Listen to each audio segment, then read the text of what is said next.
بسم الله الرحمن الرحيم إن الحمد لله والصلاة والسلام على رسول الله السلام عليكم ورحمة الله وبركاته, brothers and sisters and friends, and welcome to the webinar Self-Evident Truth, Why Atheism is Unnatural.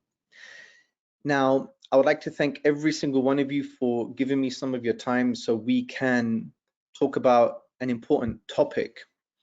And I also like to thank Allah subhanahu wa ta'ala for giving us the opportunity and the ability and the time and the life for us to talk about these topics in order to believe in Him, praise Him, and worship Him. Now, the reason I think this topic is a very important topic is because it is not an argument. Now, many of you think that when we're talking about atheism, we have to provide arguments for God's existence. Yes, that could be the case, that can be the case, and we do have very good arguments, especially the Quranic arguments are the best arguments. However, the reason I like this webinar, and because it's not an argument, is because it basically turns the tables. Because when we start having conversations with atheists or skeptics, we somehow psychologically and intellectually, we believe we have to be on the back foot. We have to be on the ropes, if you like, using a boxing analogy, because sometimes we feel that we have to provide the evidence because we made the claim. But this is not necessarily true. And when we talk about the idea of self-evident truths and articulate them properly and understand them properly, especially in this type of scenario, the theist versus the atheist discussion, what we're going to realize is that in actual fact, the one that carries the burden of proof is the atheist, because they are rejecting something called a self-evident truth. And the key principle you're going to learn today is that when someone rejects a self-evident truth, the onus is on them, not you. And the underlying concept of a creator, for example, a cause for the universe, a creator for the universe, is based on a self-evident truth. So when an atheist is rejecting that, when an atheist says there is no God, there is no creator, they are in fact rejecting a self-evident truth. And the one who rejects a self-evident truth, they have to justify their rejection. They carry the burden of proof. They shoulder the burden of proof. And this is in essence what we're going to be talking about today. Now you may think, well, okay, well, what am I going to learn and how is this going to affect the way I engage with others? Well, it's actually quite fundamental because it changes the scenario from a scenario where you are now on the back foot, a scenario where you're on the defense, a scenario where you're basically on the ropes, right? Trying to defend yourself from the oncoming atheist attacks, to a scenario where you're confident, you are articulate, you are strong in your perspective and your beliefs, and you're able to positively create awakenings within people so they can realize the truth of Islam. Now, if this doesn't make sense to you yet, don't worry, I'm just summarizing. We're going to go through this when we're basically going through the rest of the presentation in this webinar. Now, the way this webinar is going to work is I'm going to talk to you about these concepts, and then we're going to have some questions, and then inshallah we'll have some answers, and then we're going to end. So let's now formally start. So what are we going to cover? There's a few things that we're going to cover. The first thing I want to cover is I want to basically talk to you about some preliminary notes. I'm going to talk about what this webinar is about and what this webinar is not about. It's very important to make those distinctions, because sometimes when a new concept such as self-evident truths is being conveyed, sometimes we can misunderstand that concept, and you probably think that I'm going to be talking about something else rather than the main issue at hand. Then we're going to talk about self-evident truths and what are self-evident truths. Then we're going to talk about, well, who carries the burden of proof? Is it the theist, is it the Muslim, or is it the atheist? Then we're going to talk about something important, which is the characteristics of self-evident truths. The characteristics. These are not criteria, because self-evident truths do not require criteria, but rather there are characteristics of self-evident truths. And then when we apply this to the basic idea of God, we're going to realize that the basic idea of God, such as a creator or a cause, that this idea is self-evidently true. And if it's self-evidently true, then the one rejecting this idea, they have to now carry the kind of burden, the burden of proof. They have to justify their rejection. And then I'm going to briefly talk about supporting studies in psychology and cognitive science.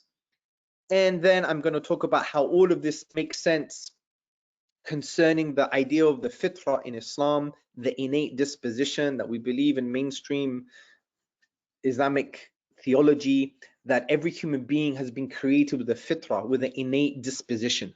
And within that innate disposition, within that natural affinity, within that natural disposition, there are forms of knowledge. You could call them proto-knowledge or primary knowledge.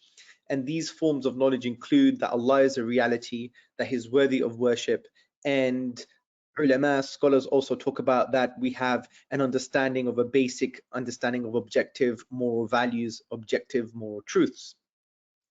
And then we're going to go and engage with some questions, inshallah, God willing. So here are some preliminary notes.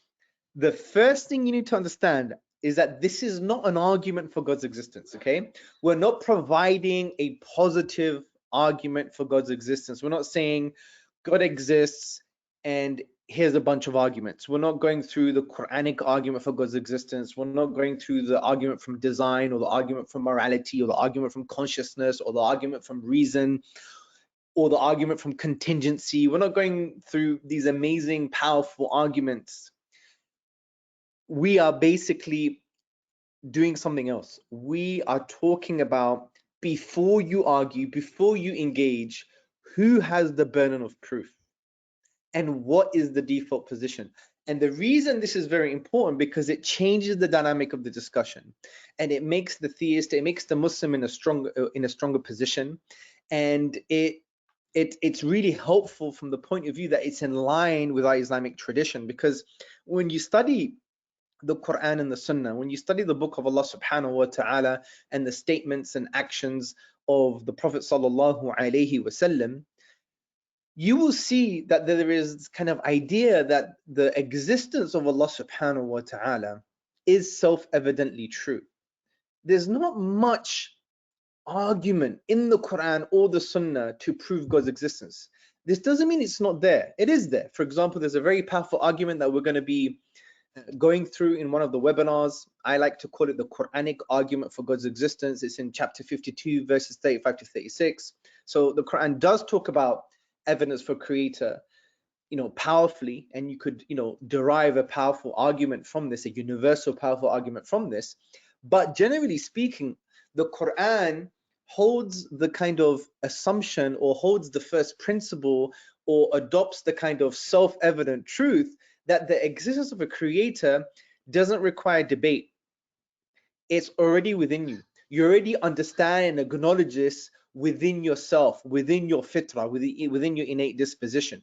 And when you study the Quran, although it talks about the kind of creative power of Allah subhanahu wa ta'ala, the fact that He created the universe and the animals and the cosmos, those verses direct you not necessarily to God's existence. Yes, it can be inferred, but the primary meaning here is to direct you to the creative power and wisdom of Allah subhanahu wa ta'ala, the oneness of His creative power. This is also known in the Islamic tradition as the oneness of His rububiyyah, the tawheed of His rububiyyah, the fact that He is the Lord of everything that exists. He is the maintainer, the creator, the fashioner of everything that exists. And it's to point to the manifestation of His rububiyyah, of the wonders of His creative power, in order for you to conclude that Allah is worthy of worship. So these verses are not there only to make you realize that there is a creator, but primarily it's there to point you towards the manifestation of Allah's wisdom and creative power, to realize that He is worthy of worship. That is the primary kind of conceptual, spiritual strategy in the Quran, to awaken that truth within you. that look at the power of Allah, look at the wisdom, look at the creative power of Allah subhanahu wa ta'ala, and think about it in such a way in order for you to understand that Allah is the only deity worthy of worship. Okay? And also, this webinar, hopefully, in the concepts that we're going to be talking about, it's going to help you and the atheist realize that, number one, atheists carry the burden of proof, which we're going to discuss in detail. Number two, that there are self-evident truths that we all believe to be true, yet we do not have much evidence for them, or we don't have any evidence for them, and some of us can't even argue why they're true. And number three, that the Islamic theological position of the self-evident nature of God and the associated concept of the innate disposition in the fitrah is actually coherent. So this is what I want you to adopt and internalize after going through this webinar, that number one, atheists carry the burden of proof. They have to justify their rejection. We don't have to primarily justify the fact that Allah exists, although we have very good arguments, which we're going to learn as well if you register in the other relevant webinars. And also, I want you to go away from this webinar knowing that there are things called self-evident truths, and many of us, if not all of us, believe in them to be true, yet we don't have any evidence for them, and we cannot argue why they're true. And you're going to go away from this webinar understanding that the Islamic theological position of Allah being self-evidently true and the idea of the fitrah, the innate disposition, is actually coherent and makes sense. So I want you to consider this scenario, brothers and sisters and friends. So David, my old school friend, calls me, and I can see his name come up on my phone. And I'm a little reluctant to pick up the phone. Why? Because David is a friend that I used to hang around with at school, specifically the science lessons, okay? And during school, he would come up with some crazy ideas, some kind of quacky ideas, left field type of ideas, and he would always come up with these kind of things. And you know, he was good fun, but he was a lot to handle. But nevertheless, it's 20 years on or so, and I'm like, obviously we've matured now, so let me pick up the phone. I haven't spoken to him for nearly 10, 20 years. So I pick up the phone, I'm like, hello? And David says, hey, Hamza, it's me, David. Oh, whoa, so good to hear from you, man. It's been what, 10, 20 years? Yeah. You remember me? I used to sit next to you in science class, and I used to talk to you about some of these crazy stuff, these crazy ideas. I was like, yeah, how can I forget? So we continue our conversation. He says to me, why don't we meet up for lunch next week and meet me at this restaurant? And I'm like, okay, why not? He sounds like a mature, cool guy. Let me go meet him. So 1 week goes past, and we're at the restaurant, and we're having lunch, and we're having the main meal, and it's a great conversation so far. Nothing crazy, nothing out of this world, nothing from left field. But when the dessert comes and the sugar kicks in, which happens to me, by the way, quite a lot, when the sugar kicks in, then he says to me, Hamza, come closer. So I come close, and he says to me, Hamza, do you know the past doesn't exist? What happened 5 minutes ago? What happened 5 days ago? What happened 5 weeks ago? What happened 5 months ago? What happened 5 years ago? What happened 5 decades ago? What happened 5 millennia ago? What happened 5 eons ago? Just didn't exist. It didn't happen. The universe, me and you, and everything else was created 5 minutes ago, and it was created in such a way for you to have memories as if the universe has existed for longer, as if your life has existed for longer. So that's the scenario. Now there are two conclusions to this story. Let me give you the first end to the story. The end conclusion, the first conclusion. I respond and say to him, what are you talking about? Are you crazy? Of course, The universe wasn't created just 5 minutes ago. Of course the past is real, right? Give me evidence why you think the past isn't real. So that's the first conclusion.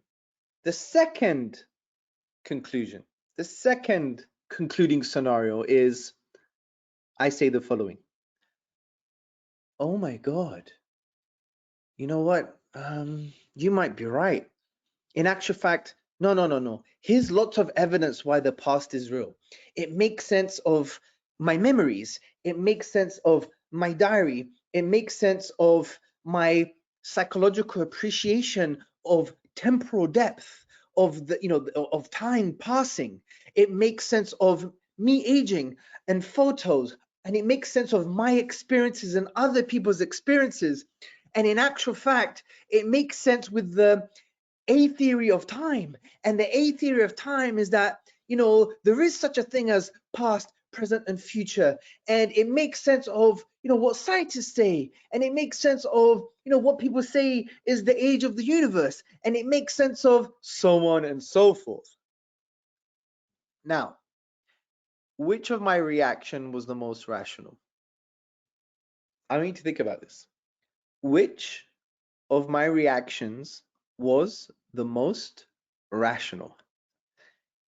Now, hopefully, all of you are going to say that the first reaction is the most rational. Why?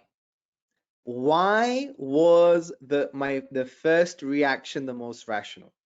The first reaction was most rational was because what David is doing, he is rejecting a self-evident truth. And since he's rejected a self-evident truth, then he has to shoulder the burden of proof. He carries the burden of proof. He has to justify why the past never existed. He has to justify that the universe only was created 5 minutes ago, and it was created in such a way for us to have all of these memories, right? And all of this information that we have concerning time and the past. Since he is rejecting this self-evident truth, then he shoulders the burden of proof. So I don't have to justify intellectually or otherwise why I believe the past is real. David does. This is why many of you, hopefully, did not say that the second scenario, the second concluding scenario, is the most rational. Because you wouldn't say it's the most rational, because why would I have to now spend lots of time justifying the self-evident truth that the past was real? I don't have to do that because it's self-evidently true. And someone who rejects a self-evident truth, the onus of they carry the burden of proof. So let me just summarize this. So I meet David for lunch. David says to me, Hamza, the past didn't exist. The universe was created 5 minutes ago with all of our memories and all the information that we have. Okay? So there are two concluding scenarios. Concluding scenario number one, I say, what on earth are you talking about? Please give me some evidence.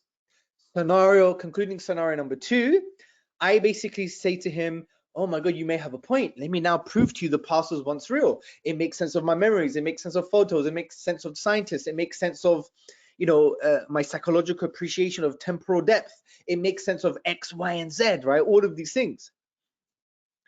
Obviously, the second scenario is not the most rational. The first scenario is most rational because David is rejecting a self-evident truth, and someone who rejects a self-evident truth, they carry the burden of proof.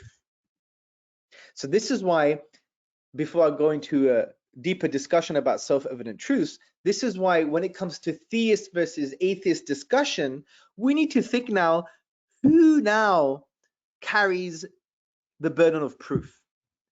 What is the default position? Do we now say, do we accept from the atheist that, when he says, prove God exists? Or are we going to appreciate now, what reasons do you have to reject his existence?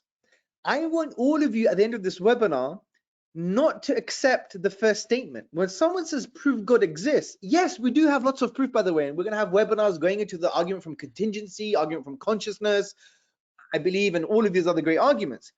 But from a kind of intellectual discussion point of view, a starting point of view, we should not accept that statement, prove God exists. Why? Because as you're going to learn, that atheists are rejecting a self-evident truth. And just like David, when someone rejects a self-evident truth, they carry the burden of proof. They shoulder the burden of proof. And this is why what we should say to the atheist is, well, what reasons do you have to reject God's existence? Now, in order to understand this much better, let's now understand the idea of self-evident truths.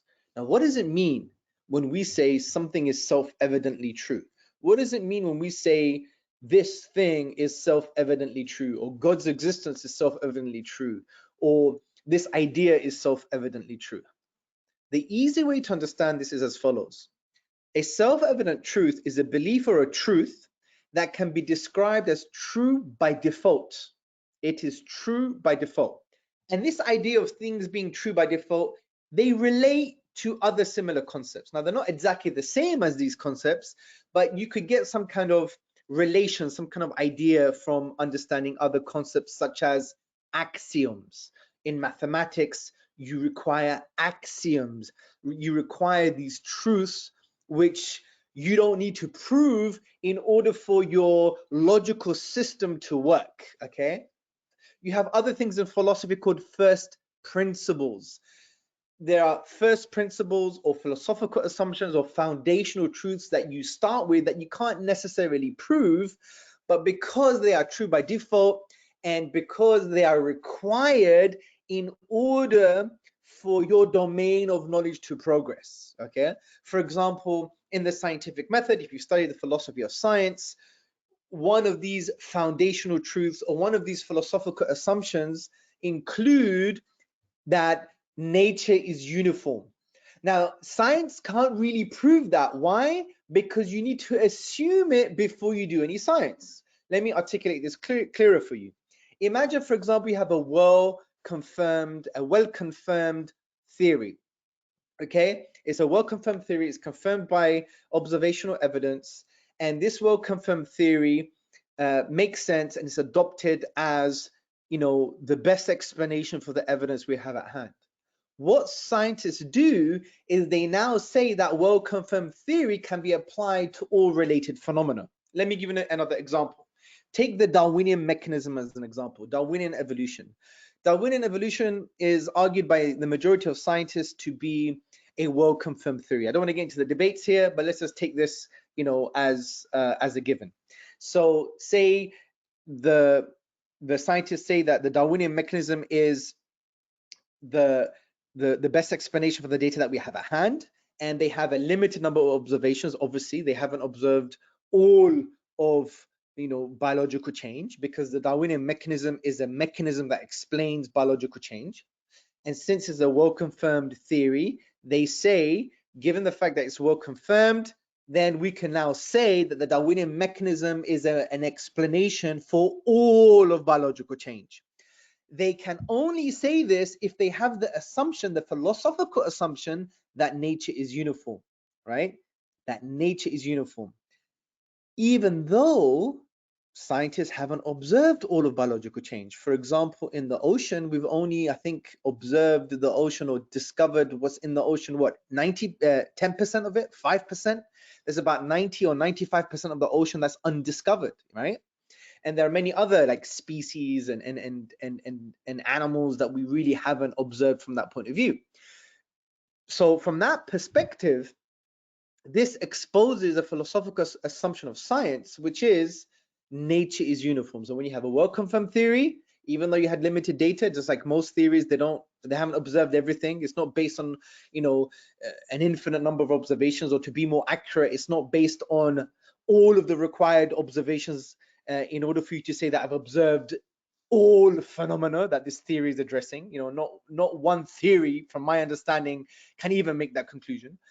So given the fact that they haven't observed all of that data, but given the fact that this theory is well confirmed, even though it has limited data, they can say this theory applies to all phenomena that it's dealing with. Just like the Darwinian mechanism, it deals with biological change, it explains biological change. Even though they haven't observed all of biological change, given the fact that it's well confirmed to a degree, they say, therefore, the Darwinian mechanism applies to all of biological change, right? So this shows that there is a philosophical assumption in science, and there are others, of course. So self-evident truths are somewhat similar to foundational truths, philosophical assumptions, or axioms. Yes, you may argue that they're not exactly the same as axioms from a mathematical point of view, but what I'm trying to make you realize here is that self-evident truths are true by default. They are true by default. If you're going to talk about these things, these are the things that you're going to believe to be true unless you encounter any evidence that rejects that. So many beliefs are considered self-evidently true. For example, the uniformity of nature we just discussed, the reality of the past, that 5 minutes ago was once the present, it once existed. 5 days ago was once the present, it once existed. 5 years ago was once the present, it once existed. Also, you would argue that the validity of our reasoning is self-evidently true. That yes, human beings were not perfect. We have cognitive biases and we have, epistemic limitations. But nevertheless, if we use our rational faculties properly, then we can come to certain conclusions, and those conclusions are going to be valid. Those conclusions are going to be valid. Take, for example, a deductive argument. Someone can say, premise number one, whatever begins to exist as a cause. Premise number two, the universe began to exist. Conclusion, therefore, the universe has a cause. If premise one and two, there's good evidence to justify those premises, then the conclusion necessarily follows, okay? And we would say that this is a valid argument, a valid deductive argument. So what we can say is, from this perspective, is that it's self-evidently true that human beings can produce valid arguments based on our reasoning, based on reliable cognitive faculties. Okay, and if someone rejects that, then they have to shoulder the burden of proof here. Also, one would argue the existence of other minds is self-evidently true. Say, for example, if I'm in a room with 300 people, I'm not going to now say that I'm the only one with a mind, everyone else doesn't have a mind, that there's some kind of biological robots. In other words, they're zombies, yeah? No, I'm not going to make that claim. I can adopt the self-evident truth, the truth that is true by default, that yes, I have a mind, and I can infer that other people have minds too. If someone rejects that, if I reject that, if I say, no, the only one with a mind is me, and all the 300 people in the room don't have any minds, I need to give them some evidence, right? Because I'm rejecting something that is true by default. I'm rejecting something that is self-evidently true. Also, another self-evident truth can include the existence of an external world. Now, I don't want to get into the debates of the realists and the anti-realists. Let's just, be normal human beings for a minute, and we could all agree that my laptop on this table is actually external to my mind. It's external to my brain. It's external to me. There is something outside of my mind, outside of my brain, that actually exists in the real physical world, okay? For someone to reject that, they are rejecting something that is self-evidently true. They are rejecting something that is true by default. Therefore, they have to provide evidence for that rejection. One would also argue that maybe a self-evident truth is the existence of some objective moral values. For example, everyone would agree, unless you're morally colorblind, right? Everyone would agree that killing a 5-year-old is objectively morally wrong. And what do we mean by objective? We basically mean that this moral this moral value is outside of the limited mind, is mind independent. Meaning, from a practical point of view, if the whole world were to come to me and say, Hamza, killing a 5-year-old is actually morally good, I would say no. That goes against a self-evident moral value. And the self-evident moral value that's self-evidently true is that killing a 5-year-old is morally wrong, right? Irrespective of what the whole world says to me. So if someone goes against this self-evident moral value, then they have to provide evidence why they think killing a 5-year-old is justified. Okay, now the reason I've put a question mark here is because there are debates on whether objective moral values exist or not. But the reason I put a question mark here is to make you realize, even though there may be debates about self-evident truth, it doesn't necessarily mean that you're not justified in believing it to be true by default. The only way that you would reject a self-evident truth, if evidence comes, empirical or philosophical, that actually can undermine that self-evident truth. But when it comes to objective moral values, believing axiomatically or believing from a self-evident truth perspective that there are some morals that are objective, believing in that is not undermined just because there is a debate around these issues. You could only reject that self-evident truth when it comes to moral values if there is strong empirical or philosophical evidence that totally undermines it. Just because there is sometimes debates around what is concerned self-evidently true, it doesn't always mean that they are not self-evidently true. I would argue that in order for them to be wrong, in order for self-evident truths to be wrong, in this case, not to be true anymore, they would have to basically be challenged either using empirical evidence or philosophical evidence, and to show that they are actually false. Although this can be a little bit contentious as well, especially when it comes to empirical data, because one would argue, okay, what about causality? Things having causal connections or cause and effect, right? That causes produce effects. Isn't that a self-evident truth? Yes, it's a self-evident truth. However, one would argue that, empirically, there may be some data, maybe in the quantum reality, that can undermine the self-evident truth of cause and effect.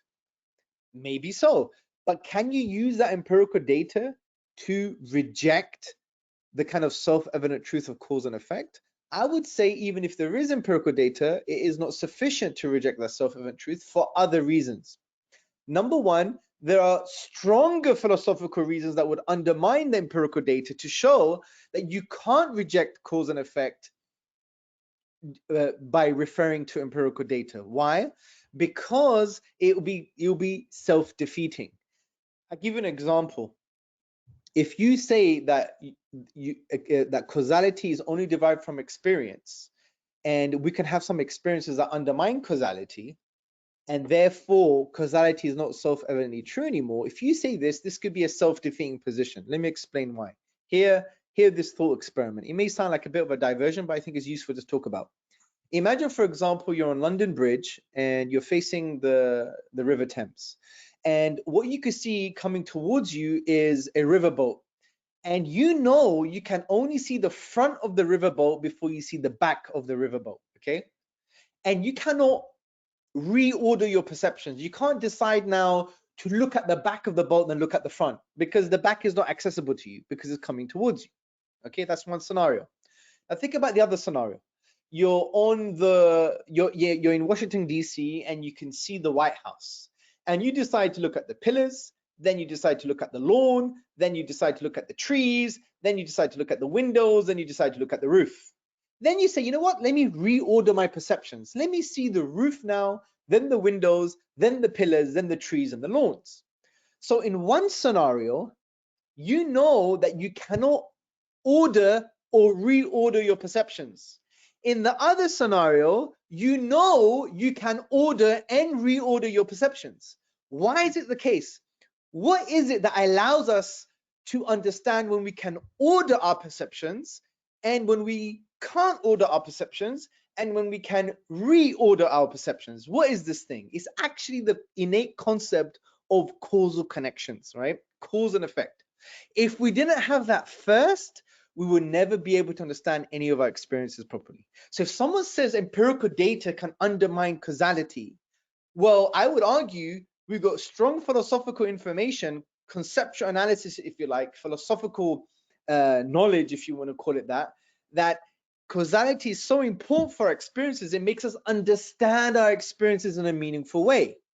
If now you use empirical data to undermine causality, it is equivalent of undermining your empirical experiences in the first place, because you need causality to understand your experiences. Now, obviously, I don't want to get into this massive contentious philosophical debate on the issue, but I wanted to bring this out, that it's not as simple as just because you may have some empirical data, you could deny a self-evident truth. Notwithstanding, it's very important to understand this, notwithstanding, even if someone brought some empirical data to undermine self-evident truths, what have they really done? What they've done is that they've acknowledged that they carry the burden of proof. You remember, I didn't say you have to, self-evident truths are necessarily timeless. Not all of them. They can change, and you may basically reject them, but they are to be accepted until we discover empirical philosophical evidence that denies them, that undermines them completely. So if someone does bring forth some empirical evidence, well, they've acknowledged that they're rejecting a self-evident truth, which is something that is true by default, and therefore they have to provide the evidence. So the main point I wanted to raise here is number one, self-evident truths are true by default. They can be wrong. They can be undermined by empirical philosophical evidence. However, even if they're undermined by maybe just empirical evidence, it doesn't mean that you should take it at face value, because sometimes the empirical evidence, even though when you just look at the surface, it may seem to undermine the self-evident truth, when you think about it deeper, in actual fact, that empirical evidence doesn't do the job. It doesn't undermine the self-evident truth. And I gave causality as an example, that even if you have some empirical evidence to deny causality, it actually can be self-defeating. So for those who lost me, very simply put, self-evident truths can be wrong, but self-evident truths are to be accepted until we discover empirical or philosophical evidence that denies them. And even if we discover some empirical evidence, don't take it at face value, because it might not be strong enough, because it could end up being self-defeating. Therefore, it hasn't done the job to undermine the self-evident truth. So from this perspective, when someone questions these truths, like the uniformity of nature, when someone rejects, for example, the externality of the real world, when someone rejects, for example, some objective moral values, when someone rejects, for example, the fact that other people have minds, when someone rejects that the past was actually the present, you're not going to sit there defending your position. You're going to now ask, what evidence do you have to reject these self-evident truths? Okay, so let's go back to the idea of the reality of the past. So we all know that the past was once the present. 5 minutes ago happened, 5 days ago happened, 5 weeks ago happened, 5 months ago happened, 5 years ago happened, 5 decades ago happened, 5 millennia ago happened, 5 eons ago happened. We all believe this to be self-evidently true. Now, when David, he meets me in a restaurant and rejects this self-evident truth by saying, hey, Hamza, the past didn't really exist. The universe was just created 5 minutes ago with all of these memories and information. Then what are we going to say? Are we going to say, I now need to defend my position that the past is real? Or are we going to say, where is your evidence, David? Of course, that's what we're going to say, because we now have understood the concept. When someone rejects something that is true by default, which is a self-evident truth, they carry the burden of proof. So let's now apply this to the idea of God's existence, right? Let's apply this to the idea of God's existence. But before we do that, let's now talk about the characteristics of self-evident truths. They are not criteria, because that would defeat the purpose of things being self-evidently true. They are characteristics. These are features of self-evident truths. So what's the first feature? Number one, self-evident truths are universal. What does this mean?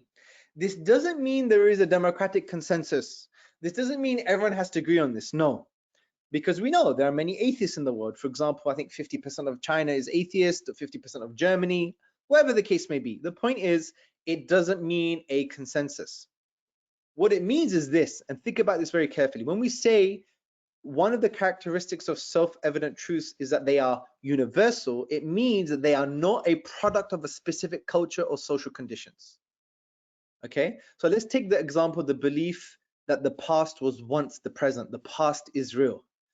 This self-evident truth did not emerge from, for example, Kenyan culture. This idea that the past was once the present didn't emerge from Pakistani culture or Greek culture. It didn't come from specific cultural or social conditions, okay? In actual fact, this idea has come from most, if not all, cultures and all social conditions. So you can't trace this self-evident truth back to one particular culture or social condition. So that's a characteristic of a self-evident truth. Another key characteristic of a self-evident truth is that the idea, the belief itself, the belief that is true by default, was not acquired by external information transfer. What does this mean? This means that it wasn't acquired by information transfer external to our introspection and senses. Take, for example, the belief that the past was once the present. Do we learn this at school? Like, for real? Do we go to kindergarten or to nursery or to primary school or high school or college, and we have to be taught, David, Hamza, what happened yesterday actually happened. What happened 5 weeks ago actually happened. That was real. The past was once the present. Of course, we're not going to say those things because we acquire this self-evident truth via our own internal introspection and the use of our own senses. We do not acquire it external to our senses and external to our introspection. For example, no one taught us at school that the past was once the present. The third characteristic of a self-evident truth, that it's formed due to the natural functioning of the human psyche. Because sometimes people on drugs, on like hallucinogenic drugs, maybe LSD or whatever is around these days, they may take it and they may think they're on another dimension, there's no such thing as time, and the whole of the past, present, and future is all one single moment. We're not talking about those dudes, okay? We're not talking about those type of people. We're talking about this self-evident truth is formed due to the natural functioning of the human psyche. The fourth and final key characteristic of self-evident truths is that it's the easiest and simple interpretation of the world, okay? For example, believing the past was once the present, believing that the past was real is a simple explanation, and it actually makes sense of all the data. It is the most powerful explanation. It's more comprehensive. This is the concept that you need to get here. The idea has to be comprehensive. So believing that the past was once real, the past was once the present, it did once exist, it did once happen. This idea makes sense of our memories, makes sense of our mobile phones, makes sense of our history as a human species. It makes sense of our psychological appreciation of temporal depth. It makes sense of all of these things, right? To reject it, to say the past wasn't real, fine, you may argue that's still an easy explanation, but is it the simplest from the point of view? Is it the most comprehensive? No, because it raises far more problems than it solves. It doesn't make sense of the fact that we have memories. It doesn't make sense of all the data that we have in the universe and in our lives. It doesn't make sense of my diary. It doesn't make sense of my psychological appreciation of temporal depth. Do you see? So it's not simple from this perspective. It's not comprehensive anymore. It may be an easy explanation, but it's not a comprehensive one. It doesn't explain most of the data. So it's not intuitive, rejecting the past. So let's now apply this now to God's existence, okay? Now, we have to be careful here. I'm not talking about God's existence from the point of view that he has these names and attributes, that he's Ar-Rahman, the intensely merciful, that he's Al-Wudud, that he is the loving, that he's Al-Hakim, the wise, that he is Al-Alim, the knowing. I'm not talking about Allah or God from this perspective. I'm talking about the very basic idea that we find in the 112th chapter in the Quran, when Allah talks about that, you know, Qul huwallahu ahad. Allah is uniquely one. Allah is the creator, okay? Because in the name Allah, it encompasses all the beautiful names of Allah subhanahu wa ta'ala, which also includes al-Khaliq, the creator. So from this perspective, I'm talking about the basic idea of God, the basic idea of a creator, the fundamental aspect of what we would call the Tawheed of Rububiyyah, the Tawheed, the oneness of God's creative agency, creative power, okay? So I'm talking about the idea of an uncaused cause or an uncreated creator, or the idea of a creator, not the fact that it's an uncaused cause. Let's just stick to the idea of a creator. That's what we're talking about, the basic idea of a creator. So does the basic idea of a creator have the characteristics of self-evident truth?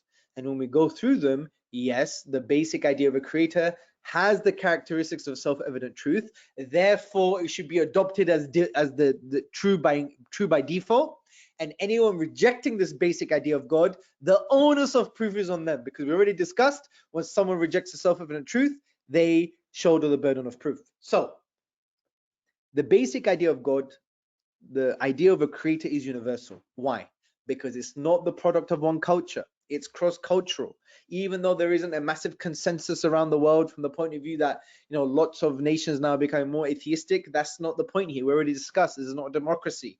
This is not about being a consensus. When we're saying universal, we're saying that the idea itself, the thing that we're saying is a self-evident truth, is not based on specific social conditions. For example, the idea of a creator didn't just come from Germany.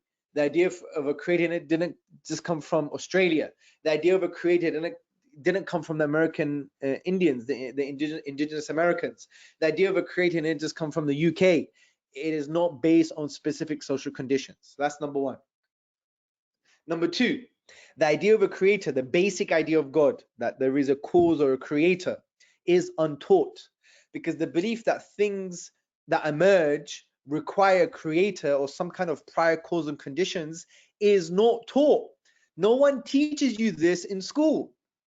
It's not external to your introspection or senses. You don't go into school and a teacher teaches you, you know, that painting, it had a painter. You know, that bicycle, someone made it. You know, this thing that happened did have a cause. You don't learn those things. You intuit these things. You acquire them via your own experiences and your senses and your introspection, okay? So the concept, the basic idea of a creator, by the way, be very clear. I'm not saying Allah. I'm not saying, all the other names of Allah subhanahu wa ta'ala. I'm not saying other concepts of God in other spiritual traditions. These things have to be taught to a certain degree. I'm talking about the basic idea of a creator. For example, that things, when they emerge, they require a creator or some kind of prior causal condition. That idea itself is not taught. It's not external to your introspection or senses, as we just discussed. So that's the second characteristic. The third characteristic, the idea of a creator or things that emerge requiring prior causal conditions, is actually formed by people with normal cognitive and psychological faculties, right? People would have to either be on drugs or have some kind of mental disorder if they always believe and always assert that when things come into existence, it's for no reason. There is no prior causal condition. When they look at the television, they say it just popped into thin air. No one created it. It wasn't developed. When they look at the Apple Mac, they say, oh, that didn't come from the Apple Store. It just popped into existence, without any prior causal conditions. You would have to be mentally unwell or on drugs. All right. So that's the third characteristic. The fourth and final characteristic, the basic idea of God, in other words, that there is a creator, there's prior causal conditions for things that emerge, is intuitive. Why? Because it's a simple explanation and it's the most comprehensive, right? Why is it the most comprehensive? Because when you say that there is a creator for things, it explains that thing which we're trying to explain. And it doesn't raise more questions than it solves. For example, let's take the universe. When we say there is a creator for the universe, it's a simple explanation and it's comprehensive because it explains the data. When you say, in actual fact, there is no creator for the universe, then what questions are you bringing into the discussion now? Okay, well, how did the universe come into existence? Can something actually come from nothing? So do you see, you have far more questions now that you need to solve. So the atheist position is not comprehensive. The theistic position that there's a creator for things, there's prior causal conditions for things that come into existence, is simple and it's comprehensive. Rejecting that, it might be a simple explanation that there is no creator or prior causal conditions for things that emerge, but it raises far more questions than it solves. That's why it's not comprehensive. Hence, the atheistic position is not intuitive. So from this perspective, we can come to the conclusion that, yeah, the idea of a creator, that things require prior causal conditions, things that emerge require prior causal conditions, is actually a self-evident truth. So when an atheist rejects this self-evident truth, this basic idea of God, then who carries the burden of proof? Exactly, it's the atheist.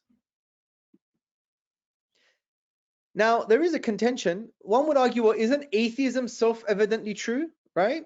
Let's, if we go back to the kind of, characteristics, isn't atheism universal? That's not the product of a specific culture? Yes, it's true. Isn't atheism, for example, untaught? I don't know about that. Remember, we're talking about the basic idea of a creator. You have to be taught that there is no creator for things. You have to be taught that there are no prior causal conditions for things that emerge. And that's actually a taught position. It has to be taught outside of your introspection and senses. So already it fails the kind of test from that point of view. Even though that you may argue that atheism may be a universal position now by virtue of the fact that it can come from, it doesn't come from one specific social conditions or one specific culture, it fails on the second characteristic, which is that it's untaught. And also, I would say it also fails from the point of view that atheism is counterintuitive. Okay, atheism is counterintuitive. So not only is atheism taught, but it's also counterintuitive. For example, when we said the characteristic of a self-evident truth has to be intuitive, it means it has to be simple and it has to have a comprehensive explanation, right? It explains most of the data. Atheism may be a simple explanation. For example, there is no cause or creator for the universe. However, it's not comprehensive because it raises far more questions than it solves. For example, one would have to explain that how did the universe come from nothing? One would have to actually explain, well, how can contingent things like the universe and everything within it have no explanation? So from this point of view, atheism can't be a self-evident truth because number one, it is not untaught. It is actually taught, because to reject a creator for things and to reject things having prior causal conditions, things that emerge having prior causal conditions, is actually a position that you have to learn. You don't acquire this position just by your introspection and senses. You acquire this position outside of your introspection and senses. Also, atheism is counterintuitive. Even though it may be a simple explanation, it's not comprehensive because it raises far more problems than it solves. It raises far more questions than it answers.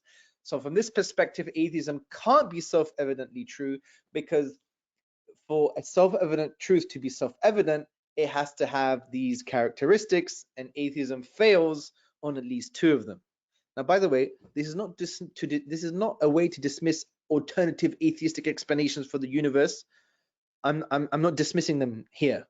That's for other webinars. I'm just trying to highlight here what is the default position. And it's definitely not atheism. That's why atheists shoulder the burden of proof. So interestingly, there are some supportive studies, brothers and sisters. By the way, don't quote me here like Quran and Sunnah, yeah? Because this is a massive field in cognitive psychology, in psychological studies, in social psychology, or the psychology of religion. There are many, many studies. Some may contradict themselves. Some may need more analysis. I'm just saying it's very interesting. There are some studies that actually support this idea that theism, belief in God, is actually natural. Do your own research. This whole webinar is not based on this research. It's just supportive. Even if these studies were wrong, it doesn't undermine what we're talking about. But I thought I'd bring it in here in order for you to do your own research. There's some interesting studies by Deborah Kellerman in 2004. She talks about Are Children Intuitive Theists? Reasoning about Purpose and Design in Nature.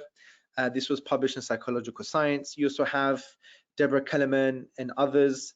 They did a study on the divided mind of a disbeliever, intuitive beliefs about nature as purposefully created among different groups of non-religious adults. This was in Cognition. This was a really interesting study in 2015. And here are some of the statements from these studies. The first study I mentioned, Deborah Kellerman says, finally, evidence from 6 to 10-year-olds suggests that children's assignments of purpose to nature relate to the ideas concerning intentional non-human causation. Together, these research findings suggest that children's explanatory approach may be accurately described as intuitive theism. Also, the second study, they also mention, interestingly, comparisons across the different groups of non-religious participants in all 3 studies showed that despite the absence of prominent theistic cultural discourse, non-religious Finnish participants were more likely than North American atheists to fail in suppressing the overall level of creation endorsement. This pattern of results show that ambient theistic cultural discourse is therefore not the only factor that explains people's tendency to endorse purposeful creation in nature, which I think is a fascinating study because they studied atheist groups, and there was an indication that they still wanted to attribute things that they had a purpose, or there was some kind of a creator behind these things from an intuition point of view, from an intuitive point of view. These are very interesting studies. There are many other studies as well for you to look at, but I thought I would just mention this for now. Now, brothers and sisters, this whole idea makes sense of the fitrah. Now, I'm not going to go into detail here because this is actually a topic of another webinar that's forthcoming. Remember, we've got many more webinars, free webinars for you to enjoy. Go to sapiensinstitute.org/webinars and register for your free webinars. But this idea of self-evident truths makes sense of the fitrah. As you know, the fitrah comes from the Arabic triliteral stem, fatara, which you have words like fatrun and fatarahu, like something has been created within us. And that thing that's been created within us is an innate nature, innate disposition. And the ulama, the scholars say it has forms of knowledge, proto-knowledge or primary knowledge. Number one, that Allah exists. Number two, He's worthy of worship. And ulama also discuss that we have an appreciation of objective moral values. And this is based on a kind of discussion in the classical intellectual tradition of Islam. But I'll give you two verses in a hadith. The famous hadith in Sahih Muslim, the Prophet sallallahu alaihi wasallam said, and for those who don't know, a hadith is a prophetic tradition, authentic prophetic tradition attribute to the Prophet Muhammad sallallahu alaihi wasallam. He said, every child is born in a state of fitrah, and it's his parents basically. Then his parents make him a Jew, a Christian, or a Magian. So there's an understanding that children are born with this innate disposition. And the scholars describe what that means. It's like, God exists, He's worthy of worship. And also the Quran talks about, the self-evident nature of the Creator in chapter 14, verse 10. And the Quran says, can there be any doubt about God, the Creator of the heavens and the earth? Also, the Quran mentions about the fitrah, the natural disposition that we've been created upon in chapter 30, verse 30, where Allah says, adhere to the fitrah of Allah upon which He created all people. No change should there be in the creation of Allah. That is the correct religion, but most of the people do not know. So as I said, the fitrah, the innate disposition, contains primary knowledge that Allah exists, He deserves praise or worship, and some understanding of basic objective morals. Now, as alluded to and as can be inferred from the hadith in Sahih Muslim, the authentic prophetic tradition, every child is born in this state, but something happens. There is a socialization effect via our parents or via other reasons. And you can say that our fitrah becomes clouded, okay? So there you go, here you go. Our fitrah becomes clouded. So many of us, when we grow up, we may not acknowledge the truth of Islam or acknowledge the truth that the Creator exists and He's worthy of worship, because our fitrah becomes clouded because of external reasons. We're taught to deny God, right? Which is very interesting that atheism is not untaught, it's actually taught. The rejection of the basic concept of God, the Creator, is actually a taught concept. Therefore, it can't be self-evidently true. Now, this is going to be explained in another webinar, but what's interesting that we believe from the Islamic spiritual and intellectual tradition that there are ways to uncloud the fitrah, to awaken the truth that's within us. And that could be through rational arguments, it could be through revelation, it could be through reflection, introspection, and it could be through just spiritual, negative, positive experiences. But I leave that to Imran Hussein when he's going to be discussing that in the forthcoming webinar. The point here is that our fitrah can be clouded, and it's our job as Muslims to compassionately and intellectually uncloud that fitrah to awaken the truth within. And you can't just rely on rational arguments. You may have to use a combination of things at different levels, because all human beings are different. We don't know what's going to uncloud their innate disposition to awaken the truth within. So the whole idea of self-evident truths makes sense of the theological concept of the fitrah in the Islamic tradition. So, my dear brothers and sisters and friends, we spoke about self-evident truths. They're true by default. They can be proven wrong, maybe using empirical or philosophical evidence, not always by empirical evidence, as we discussed with the concept of causality, but nevertheless, they're true by default unless they're proven wrong. Someone who rejects a self-evident truth, the onus of proof is on them. We talked about the characteristics of self-evident truths, that they're they're universal, untaught, natural, and intuitive, and we discussed what that meant in detail. And we applied this to God's existence, and the basic idea of God, a creator, or things that come into existence or things that emerge require prior causal conditions. We said that this is also self-evident truth. Therefore, someone who rejects this, the onus of proof is on them. And when you articulate this with an atheist, you may need to get them to understand that, hold on a second, there are so many things that you believe to be self-evidently true. If I were to, for example, reject those self-evident truths, are you going to justify them? No, you're going to say to them, where's my evidence? So you could even say to them, do you believe the past is real? Yes, I do. Okay, if I rejected that the past is real, are you going to prove to me that the past is real? No, you're going to say to me, where's my evidence? Good. Let me give you another example. Do you like science? Yes, I love science. All right. So a self-evident truth or philosophical assumption of science is that the nature is uniform. If I reject nature's uniform, science can't really work. And obviously you could go into the discussion that we had earlier.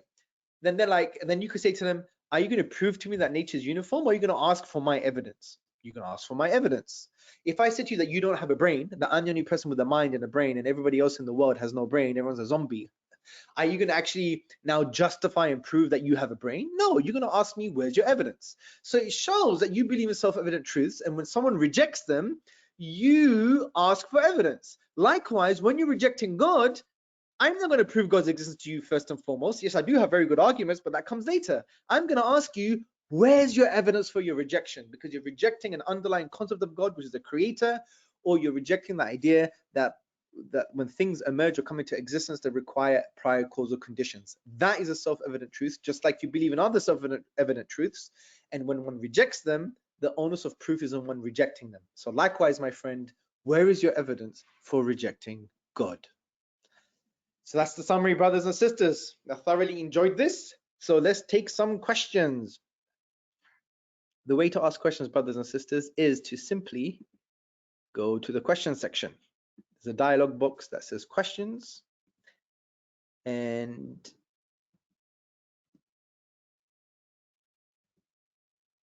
you just ask the questions. Yes, this will be recorded. And what you need to do is you need to go to sapiensinstitute.org/webinars. And on the first webinar, there is a button that says watch this recording. That takes you to a online system that you could see the available recordings of the previous recordings, but you have to register and put in your email, okay?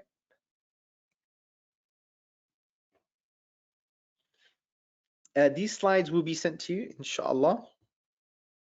Hopefully they'll be sent to you via email.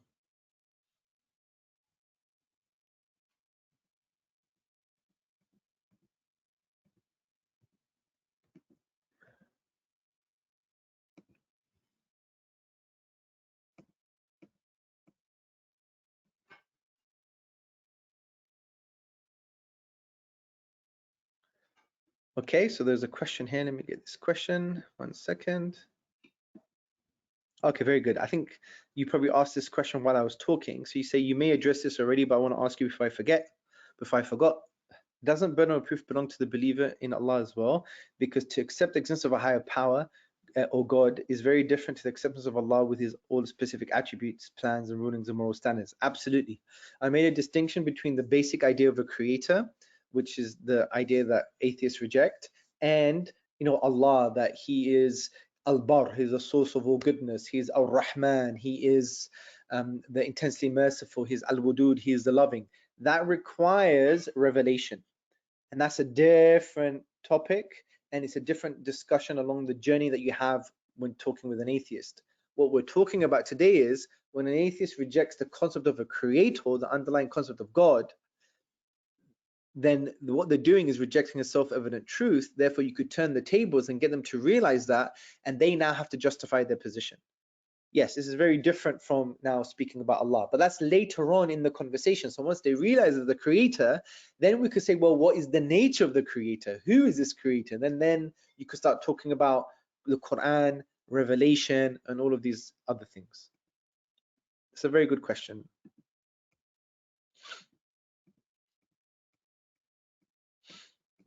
Okay, just bear with me. I'm just there's a lot of comments or questions, so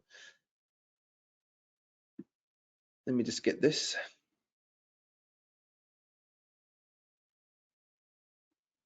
Okay, there's a very long question about infinity. I want you to ask this question at the relevant webinar. There's a webinar that's coming up soon. I think it's called the Quranic Argument for God's Existence. It's called A Universe from Nothing, the Quran's Argument for God or something. Check it out, register for that, and we're going to go into detail with this question. The reason I can't answer it here because it requires some background knowledge and that was going to be available in the webinar, and it requires a little bit more time. But it's suffice to say that when we're talking about infinity and the afterlife and all of these things, and is infinity possible, these are easily dealt with, inshallah. And if you can't wait and you really want to, the answer, then you could download my book, which is going to be available for free, the Sapiens edition, Sapiens Institute edition. It's going to be available tomorrow or the day after on the website that you could download for free. And if that's still not enough, then please join the relevant webinar, which is going to be on the Quranic Argument for God's Existence. Okay, so let's get relevant questions to today's topic.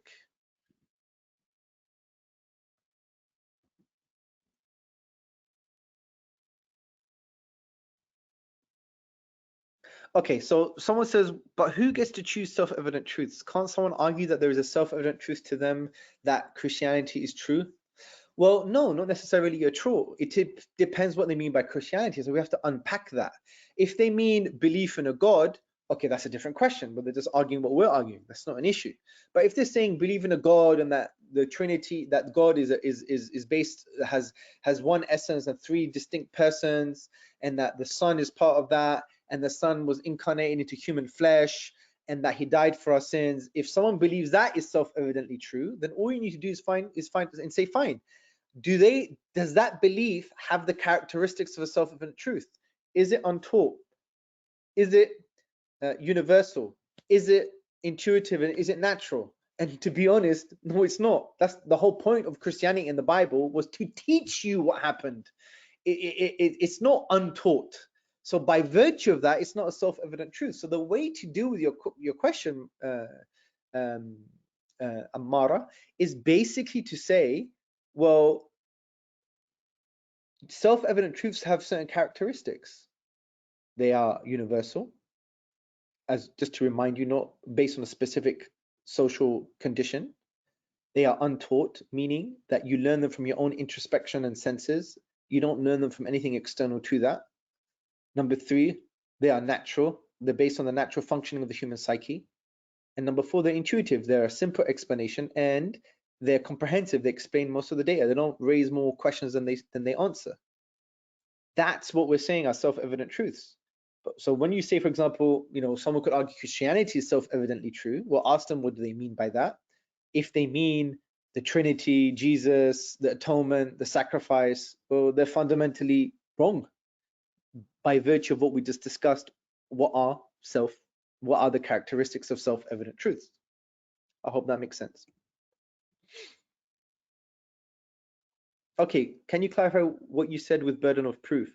The burden of proof means, not truth, the burden of proof. So the burden of proof means that they have to provide evidence for their claim. That's what it basically means. So when someone rejects the self-evident truth of a creator, they have to prove why they're rejecting that. They have to show They have to justify their rejection.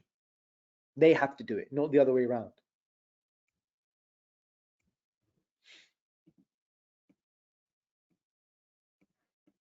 Who's the teacher? The person delivering the webinar is me. It's Hamza Tzortzis. Yes, so references and a full chapter is available in my book, which is going to be free to download this week on the Sapiens Institute website. So if you go to Sapiens Institute sapiensinstitute.org/books, my book's going to be a Sapiens Institute online edition version is going to be available this week for you to download for free, inshallah. Okay, there are other questions, for example, with regard to the omnipotent paradox, that's going to be addressed on the Quranic argument for God's existence. So please check that out, inshallah.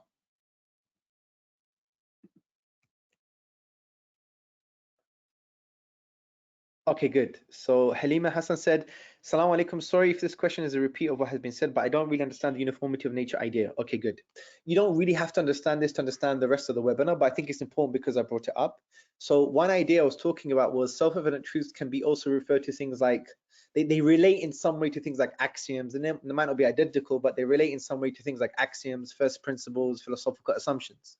So one first principle or philosophical assumption in the philosophy of science, in the scientific method, is that they have to assume that nature is uniform, meaning that if they've observed, for example, 10% of the universe and they've got sufficient evidence to prove something, then that thing itself is true for the rest of the universe, okay? Because they are saying if it works for, for a lot of the universe, it's going to work for the whole universe. It's going to explain the whole universe. Likewise, if you take evolution as an example, when scientists say that the Darwinian mechanism explains biological change, and they've got like a certain amount of evidence with genetics, with observations, with the fossil record, etc., they say this is sufficient to say that this theory, the Darwinian mechanism, is a well-confirmed theory. We haven't observed all the evidence. We don't have all the evidence available, but we've observed enough to say it's a good theory. Once they've made that decision that this theory is relatively true, then they say, therefore, we can say that this theory explains all of biological change, because they have to assume that nature is uniform, even though they haven't observed the whole of nature. Okay?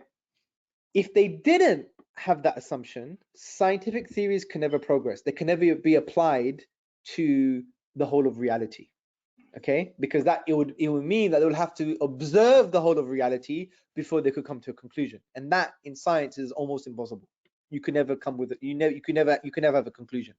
In most things, maybe in some things like biology and how the heart works or whatever the case may be, yeah, they may be able to observe everything. But when it comes to more complex theories like the Darwinian mechanism, they will never be able to explain everything, observe everything. Why? Because there are many species that have passed now that predated us. There are species that we cannot access that we're still discovering. We have only discovered what 5% of the ocean. So it's practically impossible to observe all of biology. So to say that you have to observe all of biology to come to the conclusion of how change happens in species, how biological change happens, it's just impossible. And this is why what science does, it assumes that nature is uniform. That if we found an area of nature, if we've got some well-confirmed theory, even though we don't have all of the evidence, because it's almost impossible to have all of the evidence, if we have a well-confirmed theory, we can safely say that this applies to all of the phenomena that it's addressing. So, and this is required in the philosophy of science and the scientific method. Otherwise, you would never have scientific progress. A scientist will never be able to say that the Darwinian mechanism explains all of biological change. Because if that required them to actually observe all of biological change, then they would never make that conclusion, because it's impossible to observe all of biological change, because it's practically impossible. We've only observed 5% of the ocean, and it's physically impossible because many species that we haven't observed are already dead from that point of view. Does that make sense? Let me know if that makes sense.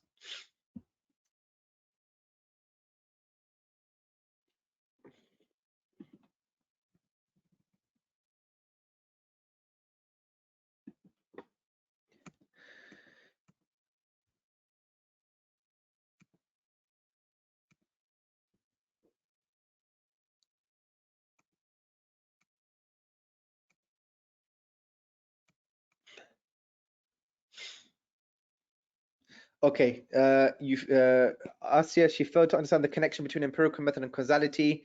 It was all explained too swiftly. Yes, it was a deep, swift explanation. Actually, it was swift explanation, and it's a deep topic.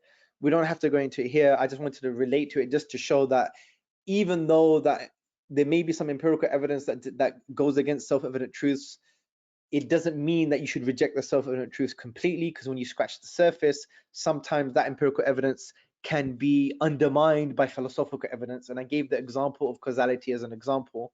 But don't worry about that. It is a deeper topic that we could discuss at another webinar, inshallah, okay? And it's really not necessary for the main understanding, the understanding of the main concepts in this webinar.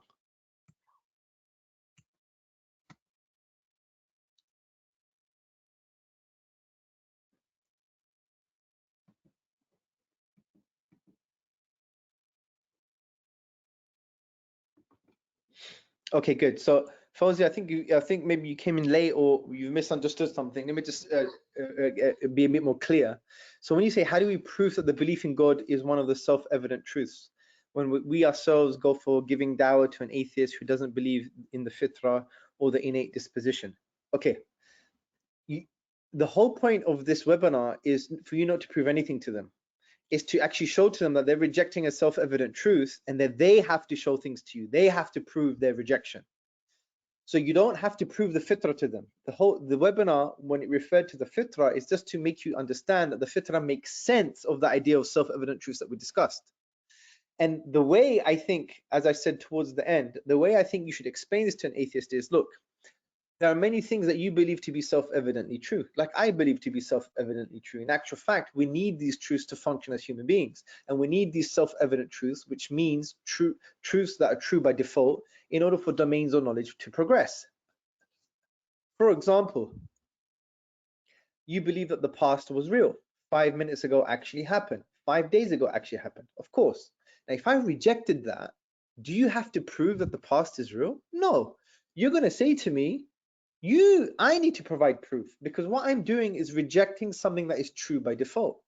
So you get him to realize, or you get her to realize, that in actual fact, there are some self-evident truths that if someone rejects them, the person rejecting them has to provide the evidence, not the other way around. Similarly, when it comes to God's existence, the underlying basic idea of God, that for things that come into existence require some kind of cause, prior causal conditions, or things requiring a creator, that's self-evidently true. If an atheist rejects that, you just need to say to them, I don't need to provide evidence. You're the one that needs to provide evidence. You need to carry the burden of proof, because you're rejecting something that is self-evidently true. And you've agreed that there are self-evident truths. And the concept of creator, or concept of things coming to existence requiring a cause, is self-evidently true, because it shares the characteristics of self-evident truths. And if you remember, as part of the webinar, we went through the characteristics of self-evident truths. Once you explain that to them, then they'll realize, in actual fact, yes, I have to now provide evidence for my rejection, not the other way around. But this doesn't mean that we don't have evidence. Of course we have evidence. But that's for another webinar. Now, if people want to go through this again, it's going to be available as a recording. As I said, go to the webinar page on our website, sapiensinstitute.org/webinars. If you click on the first button, it will take you to the page where we have the recordings.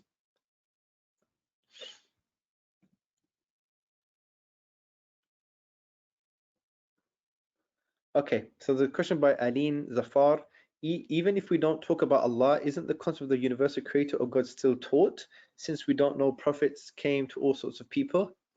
Yeah, but if you understand the Islamic theological concept of Allah sending prophets down to teach us, from my understanding, the classical view is not that Allah sent prophets to teach us that God exists. It's fundamentally to teach us La ilaha illallah, that there is no deity worthy of worship except Allah. There is a difference between believing in a creator and believing that the creator is worthy of worship. Allah sent down prophets, and all the anbiya, they came down to teach humanity La ilaha illallah. There is no deity, there is no object of worship worthy of worship except Allah. That's slightly different from believing that there is a creator. The underlying concept of things requiring a creator, like a painting requiring a painter, or things that come into existence requiring some kind of cause, that underlying basic concept of God is universal. It's not a product of a specific social condition or society.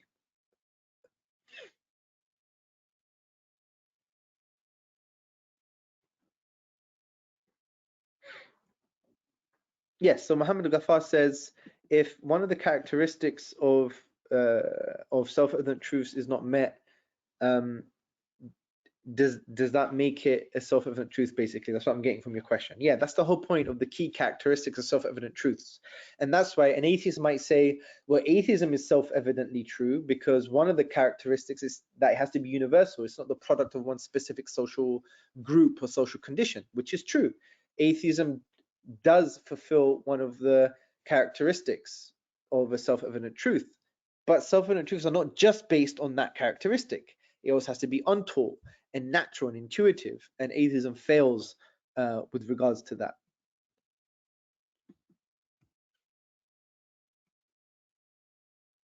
Yep, the PowerPoint should be sent to every single one of you, inshallah.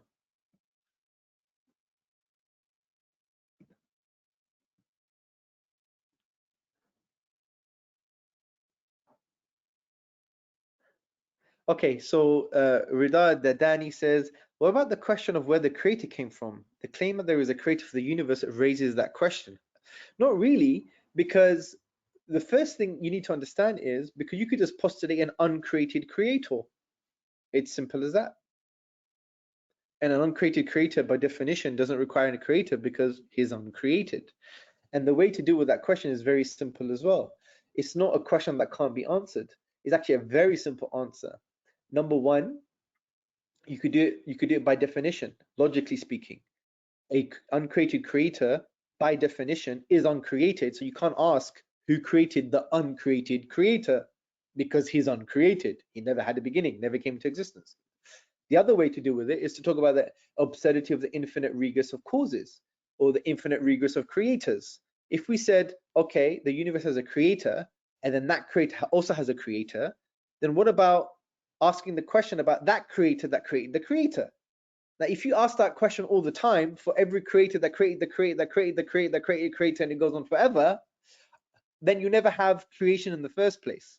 So this shows the absurdity of the infinite regress of creators or the infinite regress of causes, which shows that there must be an uncreated creator.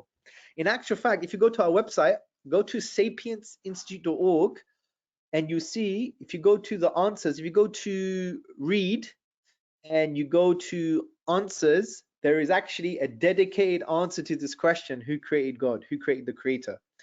And it goes into relative detail on how to address this question. So it's available online for you to answer. I gave a very brief summary, but more details are available on that answer. You could read, go to sapiensinstitute.org/read, and if you scroll down, you could find the answer. Thank you very much. So,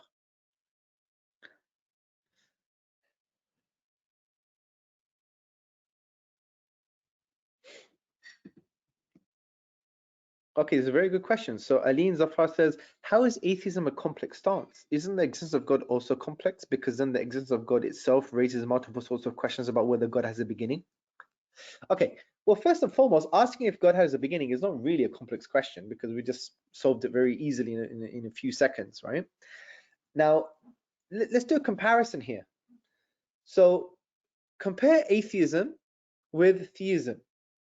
So atheism will postulate that there is no creator for the universe, which will raise a whole host of questions like, how do you explain the contingency of the universe? How do you explain something comes from nothing? And some of these questions don't even have answers. However, when you say there is a creator for things, you may still have some questions, but those questions are not unanswered. That's the point. So you could compare the simplicity and the comprehensive nature of each position just by having this type of discussion. So I would disagree with you and say, yes, atheism is not complex. I never said it was complex. I said it could be a simple explanation. Saying that there is no creator is actually quite simple to say, but it's not comprehensive from the point of view that it raises questions that it can't solve. That's the issue. right? And from this perspective, it shows that it's not a self-evident truth. But some of the resulting questions about God, like who created God, are easily solved, as we just solved. And if you want more details, you could read the article or the answer on our website. Nevertheless, it's very important to to understand this point. We're not talking about God as, you know, this complex idea in theology that he has names and attributes, and what is his nature, and the difference between his nature and his essence, all of these things. No, remember, I kept on repeating the underlying basic concept of God, a creator for things. So the only question that can arise is, who created the creator, which is easily answered, as we just answered, and therefore it doesn't raise more questions that it can't solve. It doesn't raise more problems than it can't solve. Whereas contrastingly, when you look at the atheist position, not only do you have more questions, but you don't even have answers. And that's the point. If you do postulate answers, they end up being contradictions, and they end up falling for the logical fallacy of reductio ad absurdum. Everything reduces to absurdity. Because if an atheist were to really argue that there are no prior causal conditions for the universe, there is no creator, there is no cause, then what is the logical implication of that? The logical implication of that is, and this is the logical mirror, if you like, is that you could close your eyes right now, and after 5 seconds, open your eyes, and your computer screen disappears, your whole house disappears, and actually the whole earth disappears, and you're standing on a meteorite. You should be okay with no explanation for how that happened. Because if one could postulate that the universe is coming to existence without any prior causal conditions and without any prior cause, then it's logically equivalent of saying that if things as complex as the computer, as your bedroom, as the whole planet could disappear, and it disappeared for no reason at all. And that's why having such a position is not only irrational, but it reduces everything else to absurdity. Imagine, for example, you know, Richard Dawkins gets a call from his bank manager, and his bank manager basically says to him, "Oh, Richard Dawkins, all of those millions of pounds that you raised as a result of writing your fiction books, yeah, they've just disappeared from that account." Richard Dawkins, if he is consistent logically, he should say, "Okay, thank you, bye-bye." That should be a good enough explanation. It should. Because if he believed the universe could come into existence from nothing, or that there is no prior causal conditions for the universe, then there were no prior causal conditions for his money disappearing from his bank account. That's why it's an inconsistent position. So there's a difference between questions being raised and they could be answered, and questions being raised that you can't answer.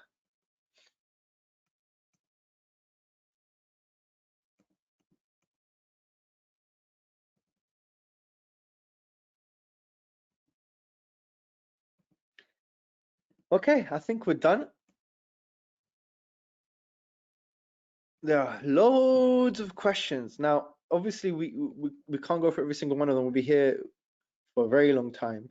But what I do suggest is, look, the whole point of these webinars, the whole point of these webinars is to give you a concept that you can internalize and continue your intellectual and spiritual journey. Obviously, we're going to do far more in-depth webinars and provide you with instruction. The whole point of Sapiens Institute is not just to provide intellectual content, but is to really mentor you, to develop you and empower you so you could become the future intellectual and academic activists. And that is so important for us, and we're dedicated to your well-being. So don't think this webinar is everything. Obviously, there are other things we need to discuss, but that's going to be in future webinars and future courses, and we are dedicated to your well-being. Any key questions, please go to our website. You can go into the contact us function or email us straight away with regards to specific questions that you want answered, or go to other webinars where you could raise these questions as well. And also look out for the future instruction, the future courses and development that we're going to be providing. And or go back to the recording and listen to it a few times. And once you do so, you'll be able to internalize the concept much more easier. So Jazakallah khair for your time. May Allah bless every single one of you. Anything that I've said that's wrong or inaccurate has come from my ego, my nafs and shaitan. Anything that is good is from Allah subhanahu wa ta'ala. I hope you've enjoyed this and it's, you know, really empowered you to a certain degree for you to continue your journey. As I said, Sapiens Institute, we are dedicated to your well-being. So inshallah, this will not be the last time you'll be hearing from me. May Allah bless you all. Assalamu alaikum wa rahmatullahi wa barakatuh.